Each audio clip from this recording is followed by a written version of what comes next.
Hey, what's up guys, Rev here. So in this video, we're going to be talking about Gawr Gura, someone I'm sure virtually every single person watching this video is familiar with. Now, over the past couple of weeks and months, there has been growing concerns about Gura's well-being. Now, 2023 has been a challenging year for her. She's had various health concerns as well as the continued stress that comes with being the biggest VTuber in the world and all of the work and attention that comes with it. So perhaps it's unsurprising that over the past couple of months, she has slowed down her streaming schedule. And this has still led to some genuine concerns from her fans, but those genuine concerns have now evolved into entitled demands that she needs to explain her situation and provide more streaming content to her fans. And this was something that was really highlighted in her last stream that took place yesterday, where she dealt with not only the usual bombardment of antis attacking her, but even some of the members of her channel were sending hateful messages and demanding an explanation from Gura as to why she is not streaming as much as she had in the past. Now, we're going to talk about everything that has been going on with Gura over the past couple of months. We're going to remind ourselves as to how we got here, and then we're going to look at that stream and some of the messages and super chats that she received, and then we're going to look at the hysteria that has taken place across various social media networks in reaction to that stream. And before we get into those details, I just want to make it very clear, it's obvious that I am a very big Gawr Gura fan. I've been her fan since her debut. And I think she is someone at the top of her industry who you look at and you go, yeah, she deserves to be there because she's not only talented, very entertaining, but she's also embraced everything that is good in VTubing. She has embraced the VTuber culture and everything that has come with it, and that is the formula to her success. And she's done all of this while dealing with a torrent of antis who are trying to chop her down at every single turn.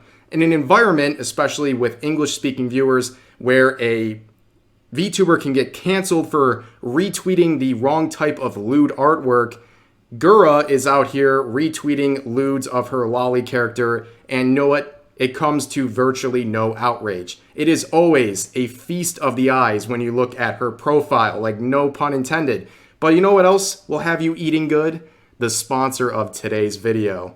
That's right, ladies and gentlemen, the Giga Chads over at Factor have returned to sponsor this video. Use my link or go to go.factor75.com and use code POGREV APR50 for 50% off your first box. Now, what is Factor? It is a trusted meal delivery service that'll save you time, money, and energy by bringing fresh, ready-to-make meals to your doorstep that are ready to serve with only a few minutes in the microwave. Why spend your time surrounded by stinky humans at the grocery store when you could be spending that time on your computer looking at cute anime girls as your pre-made meals are delivered right to your doorstep? That's the kind of convenience Factor will deliver. Now, full transparency, when I first started working with Factor about a year ago, I had no idea how much I would enjoy their product personally. It is now a staple of my diet as well as my family because their meals are just that good, healthy, and convenient. And look, I can barely even toast bread, but with Factor's voodoo magic, I stick their meals in the microwave for 2 minutes and bam, out comes the best thing I've tasted on any given day.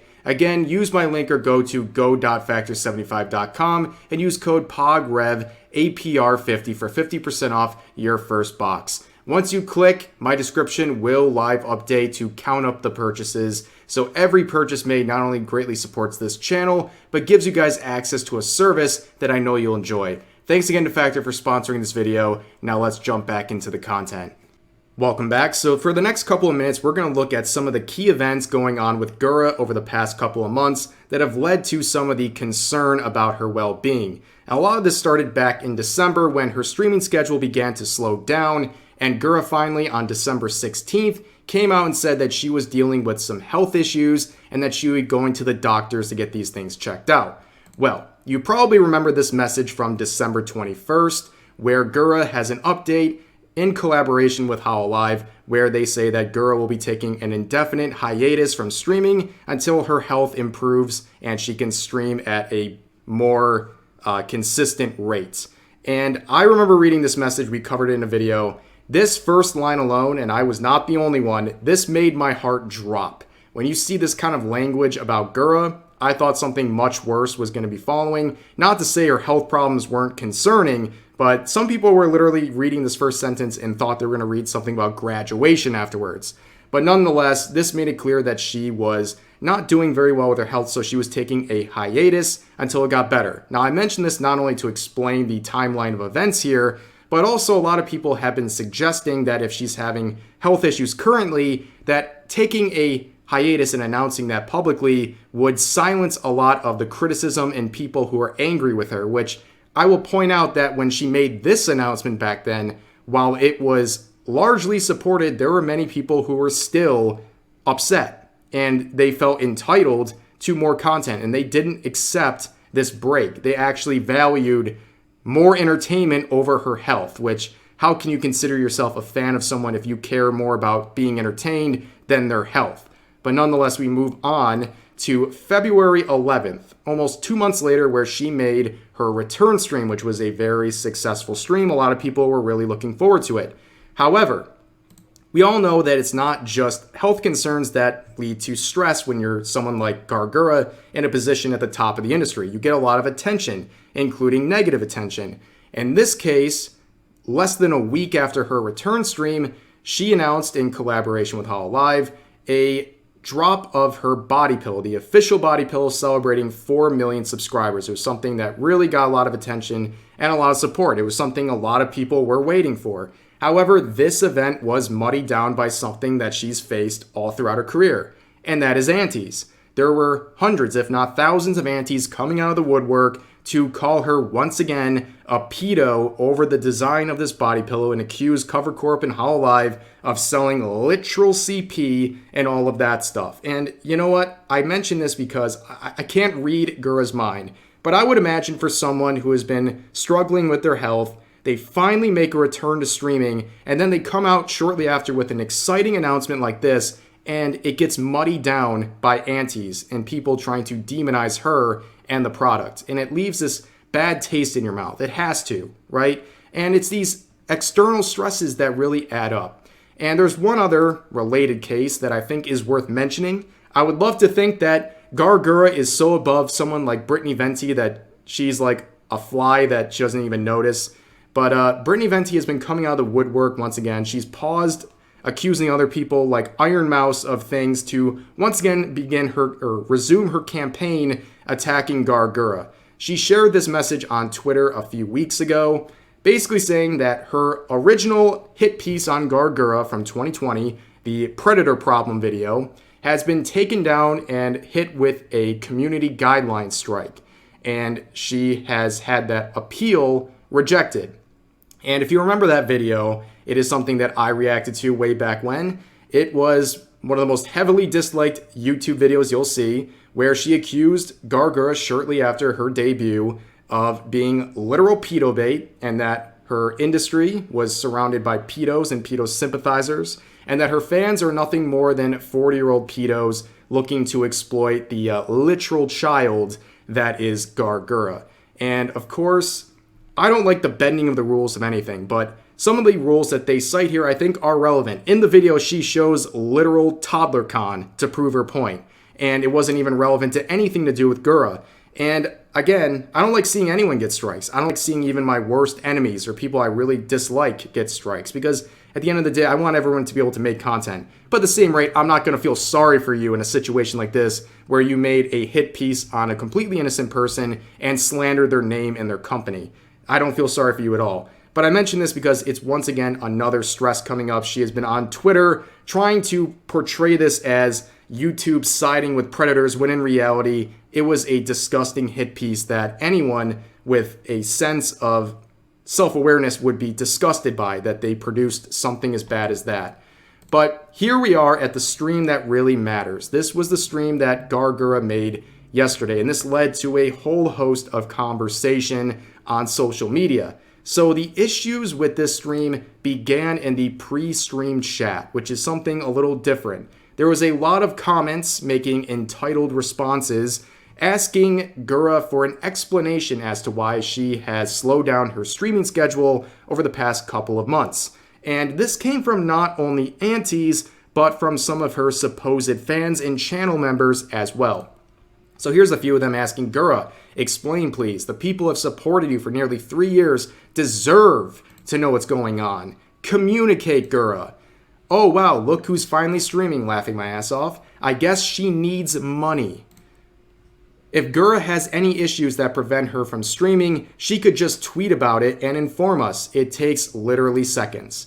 So a lot of these responses are asking or demanding an explanation for as to where she has been and to make a measured response and give these fans what they're owed, which is both the explanation and more content as well.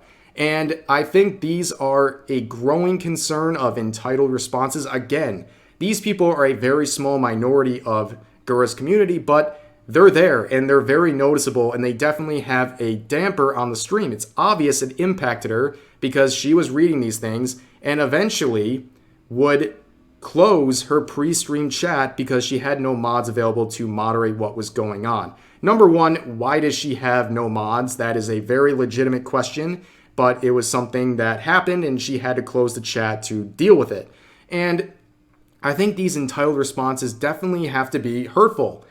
I mean, she's clearly going through some health issues and the regular stresses of her job, and now she has entitled people demanding an explanation, and even people like some of those aunties saying that she's only turning on the stream for monetary purposes, which is absolutely ridiculous. Okay, I don't know the ins and outs of Gura's contract and her revenue sharing with hololive, but when you've earned multiple millions of dollars in super chats alone, which is only a fraction of the content she produces and the revenue sources, I think she's set for life. I don't think she ever has to turn on a stream to make any sort of money for whatever purpose.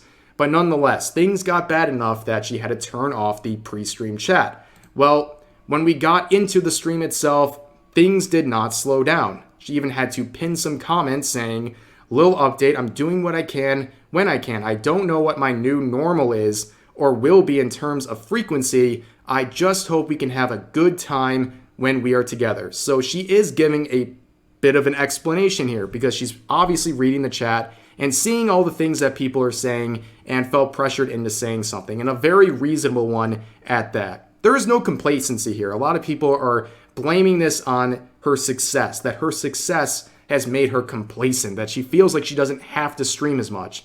That is completely ridiculous.